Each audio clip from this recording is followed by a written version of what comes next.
ज्या सुखाच्या सानिध्यात तू भटकत होतास ते सारं काही मिळेल तुला. तुझी झोळी सुखाने अगदी भरून जाईल. तुझ्या बाबतीत सध्या होणारी ही जी घुसमट आहे ना, ही सुद्धा थांबेल. पण सध्या नेमकं काय चुकतंय ते सांगतो. त्यासाठी काय करायचं तेही सांगतो. आता शांतपणे ऐक. सगळ्यात आधी तू स्वतःला एक गोष्ट विचार. तू माणूस म्हणून खरंच माणसासारखा वागतोयस का रे? नाही. आता माणसासारखं म्हणजे काय हेच तू बहुधा विसरलायस. माणूस हा सगळ्यात बुद्धिमान प्राणी आहे, पण तू तुझी बुद्धिमत्ता नको त्या ठिकाणी वाया घालवतोस. तू गोष्ट सुरू करतोस पण त्यात यश मिळत नाही, म्हणून ती अर्धवट सोडून देतोस. याचं कारण तू नकारात्मक विचारांना प्राधान्य अधिक देतोस.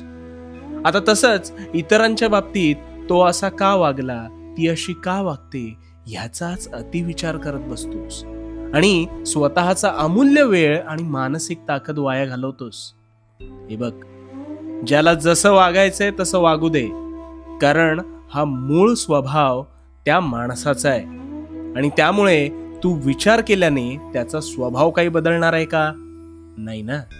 मग तू विचार हा फक्त स्वतःचा कर आणि प्रत्येक दिवशी स्वतःला अधिक उत्तम बनवण्यावर काम कर.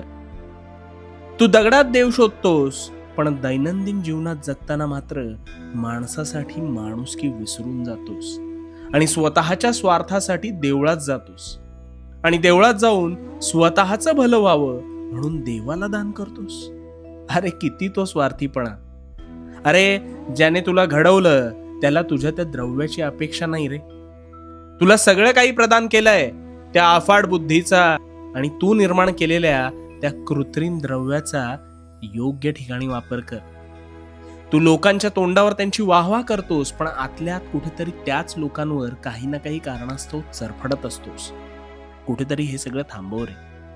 आणि माणूस म्हणून मनाने साफ राहा. स्वतःच्या अंतरंगात गोमूत्र शिंपड आणि मग बघ तुझी झोळी सुखाने भरते की नाही. आणि सत्कर्म करत असताना मी आहे तुझ्यासोबत, त्यामुळे भिवू नकोस, कारण मी तुझ्या पाठीशी आहे. भिवू नकोस, मी तुझ्या पाठीशी आहे. मला माहितीये तुझी फरफट होतीये, तू भरडला जातोयस, पण आता नाही होणार. आता सगळं काही नीटच होणार आहे, अगदी तुझ्या मनाप्रमाणे. तुला वाटत असेल तू इतका अडचणीत आहेस तरी मी असं का बोलतोय, हो ना? आता माझं बोलणं आहे ना, ते अगदी शांत चित्ताने ऐक. तुला सगळी उत्तरं मिळतील, कारण खरंच होणार आहे सगळं नीट. चिंता करू नकोस. चिंता तुझ्या नकळत तुला जिवंत जाळते, पण तरीही तू तिलाच उगाच कवटाळतोस. हो, मला माहितीये तू अडचणीत आहेस, पण हाच खरा खेळ तुला कळलेला नाही. अरे दगडालाही देवत्व प्राप्त व्हायला अनेक घाव सोसावे लागतात, तेव्हा कुठे त्यातून मूर्ती साकार होते. पण मग ह्या उपरोक्ष तू तर माणूस आहेस. मग तुला सुद्धा या अवघड गोष्टींना सामोरं जावं लागलं म्हणून वाईट वाटून घेऊ नकोस. हिरा आहे ना, हिरा हा अनेक घाव सोसतो तेव्हा कुठे त्याला किंमत प्राप्त होते. तसंच तुझ्या आयुष्यात तुझ्यावर अनेक प्रसंग आले असतील अथवा येतील, कारण तो प्रत्येक घाव तुला त्या हिऱ्याप्रमाणे अधिक कणखर, मजबूत आणि सोशिक बनवतो. सगळ्यांना सगळ्या गोष्टी मिळत नाहीत, पण ज्यांना मिळतात त्यांनी काहीतरी वेगळं केलेलं असतं, हे लक्षात ठेव. आता हे वेगळं काय असतं याचा तू कधी विचार केलायस? नाही ना?